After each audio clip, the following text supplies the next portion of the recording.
My name is Jamin Goecker. I'm a local realtor with Keller in South Central Alaska, and my mission is to help you to build an intentional and significant legacy for yourself and your family by coaching you in real estate. And today's video, what we're going to be talking about is what are the pros and cons of working remotely in Alaska. Obviously, with COVID and so many jobs offering you the opportunity to work remotely now, you're probably starting to think, okay, where can I go work remotely that I wanted to go before, have wanted to live in a while, and just haven't been able to because of work? Well, now you might have that option.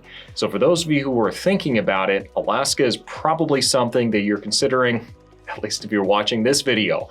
So there are definitely going to be some strong pros and cons either way. I'm sure there are going to be some very specific criteria, very specific things you need to look for your industry, but these are going to be the pros and cons that I can see from my perspective. Before we jump into that though, do make sure to give this video a like. If you haven't done so already, do subscribe to make it easier for you to find this content later. And without further ado, let's go and jump into today's market update of what the pros and the cons are of working remotely in Alaska. The first pro about working remotely in Alaska is that it's Alaska. A lot of people are actually happy to just come up here and visit Alaska one time for their entire life, and that's a big bucket list item for them. Now, living up here in Alaska is something that most people never get the opportunity to do. So there are things you can do year round. There's just endless possibilities if you are really into the outdoors and really just want to have a little less people around. When I say a little less, I mean like a lot less. If you're living in most places in the lower 48, it's going to be less crowded. Most things are going to be a lot cleaner, and you're going to have a lot better opportunities to get out and actually enjoy nature on the last frontier. So that's number one. It's Alaska, for crying out loud. The second pro that I would offer is that despite the cartoonish portrayal of Alaska and its accessibility to modern technology, we actually have pretty decent internet up here. I'm talking specifically about South Central Alaska, where I live. Obviously, I run a YouTube channel and I do use high-speed internet on a regular basis. Don't really have a whole lot of issues with a whole lot of areas that I'm around here. Matter of fact, I go up on quite a few mountains, still got a great reception, and can do Facebook Live videos or Instagram Live, whatever live videos that you want to do from up there. So the Wi-Fi is usually going to be pretty good if you're looking specifically in the South Central Alaska area. If you're just doing kind of the basics anyway, you don't really need a whole lot of hard-hitting internet connections anyway, okay? Kind of depends on your industry, obviously, but in South Central Alaska, internet's going to be pretty solid. The next pro that I would give you is that you do get the permanent fund dividend. And what the permanent fund dividend is, it's essentially the state every year that's giving a portion of the proceeds from the oil exploration up on the north back to its citizens. Now, this is kind of a hot button local political discussion because the dividend is getting smaller and smaller over the years, and we have a number of people that have really become really dependent on the PFD. What I always recommend for people who are looking at moving up here, yes, you are going to get it after you live up here for a year. No, it is not this, oh, they pay you to live in Alaska. That is clickbait. Do not click on those videos and do not give them any traffic.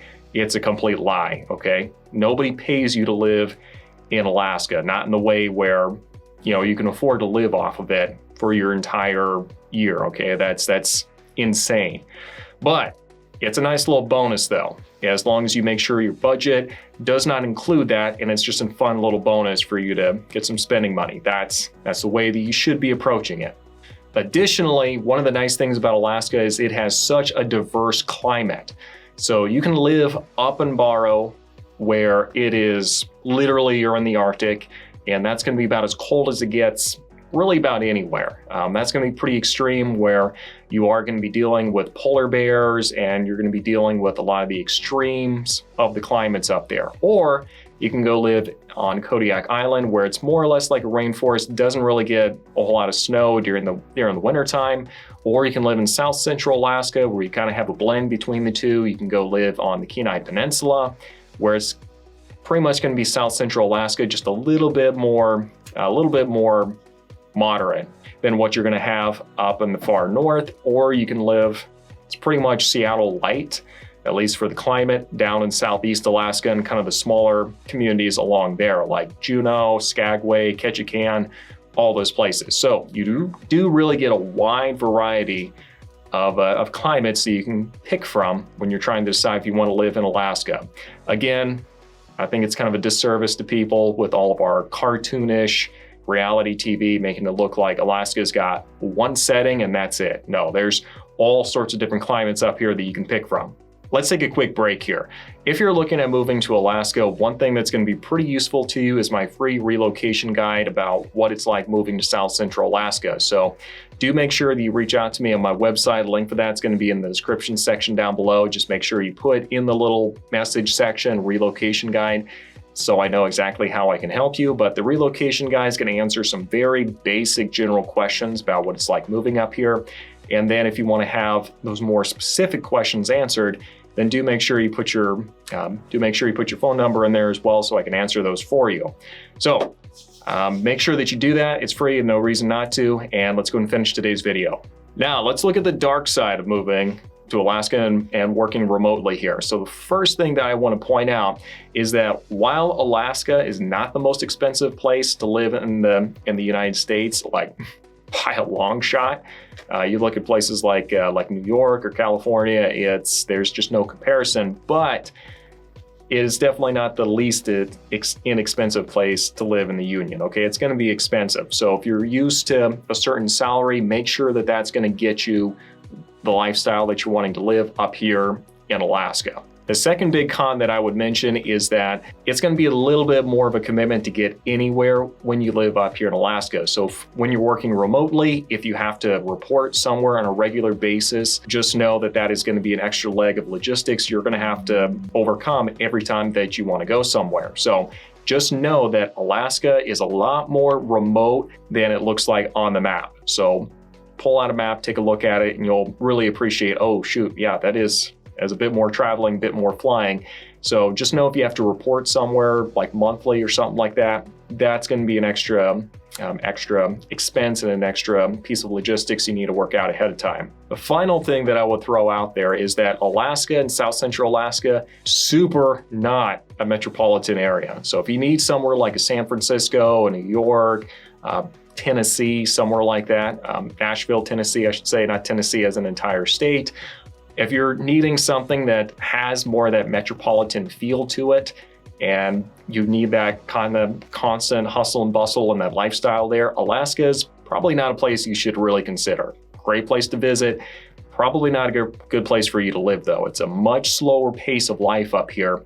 And while we do have a lot of conveniences and a lot of the stuff that you're gonna have while you're in the lower 48, it is not gonna be the big bustling metropolis that you're going to find in the lower 48. So just know exactly what you're getting into when you're considering moving up here. So I sure hope this was useful for you. By and large, Alaska is a great place to look at, especially if you have the opportunity to work remotely. And this might be a good opportunity for you to consider it. But you definitely have to take the good with the bad and make sure that it does match with what it is that you're wanting to do. I sure hope, again, this video was useful for you. If it has, do make sure you give it a like.